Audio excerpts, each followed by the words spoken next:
मने पड़ी जाए आम गाँ घर कथा आउ शोइबा घर झरका सामनार चाकुंडा गछ। स्कूल रू खरा बेले फेरिले बो मते चाकुंडा गछ डाहाणी गप कही भात गुंडाई खोई दउथिला। डाहाणी काले गछ करिडोरु मते लुचि देखुथु भाबी मु भी डरे खाई दउथिली।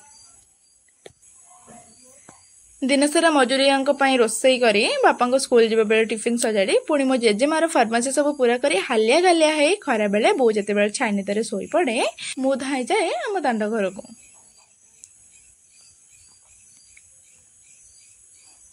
अति पाखरु निरीखे देखे से चाकुंडा गछ को।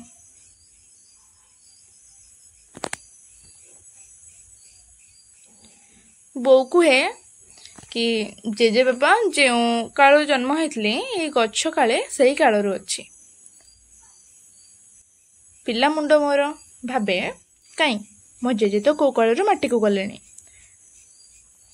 ए चाकुंडा गछटा तो जाऊनी पिला मुंडरे ना एमती केते कौन प्रश्न उठे।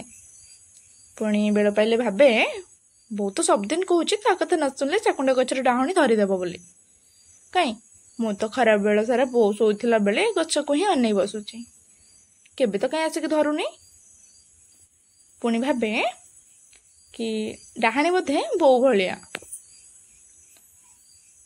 दुष्ट हेले आखि देखे धमक दे सीना हेले अंतरु केबे विरागेनी। ए भितरे डाहाणी को जे मु अजाणत केते आदर कर बसी बो को कौन जना। बो आ गोटे कथा भी कहे मु जब पचारे बो तू कहीं डाहाणी को डरुनु बो कहे बड़ लोक से किसी कर खाली दुष्ट पिला साबित करवा हूँ काम। मु पुणी भावे ये समय जल्दी जल्दी गड़ी जातानी मु बड़ हो गले आउ के डर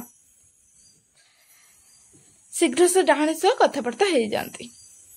एते वर्ष जे मते ता नारे डरे रखचे मो परी गाँव केते पिलांक भितरे ता नारे एभले भय सृष्टि होइछि सबुर हिसाब निकास करिवि आउ शेषरे ताको कहबी आउ गछ करिडोरे रहिबा तुमर दरकार नाही एथर आम घरे रहिबा चलो। अवश्य मु तुमको डरे सिना किंतु मु जानिछि मो बो परे तमे भी भारी भला किंतु डाहाणी सामने एतिकी छिड़ा हे कहबाकू तो पुणी साहस दरकार ना। टाकी नानी परी आउ टिके बड़ हो गले एतिकी कथा मु बिना डर कहि पारिबी। चतुर्थ श्रेणी पढ़िला बेले बापा बों को संगरे मु गाँ छाड़िली। को वर्षरे थरे अधे गाँ को गले सांगसाथी खेला बुलरे एते मजी जाए जे चाकुंडा गछ डाहाणी कथा को पूरा भूली जाए। ए गला कईटा वर्ष भितरे से गछ कड़ को लगी 3-4टा कोठा हो जाइछि बोली बापा कहथिले। रुंधी परिवेशर परिसीमा डेई डाहाणीर रुद्ध स्वर बोधे आ पहुंची पारलानी मो जाए। पार्ट 2 सुनिबे नेक्स्ट वीडियो रे।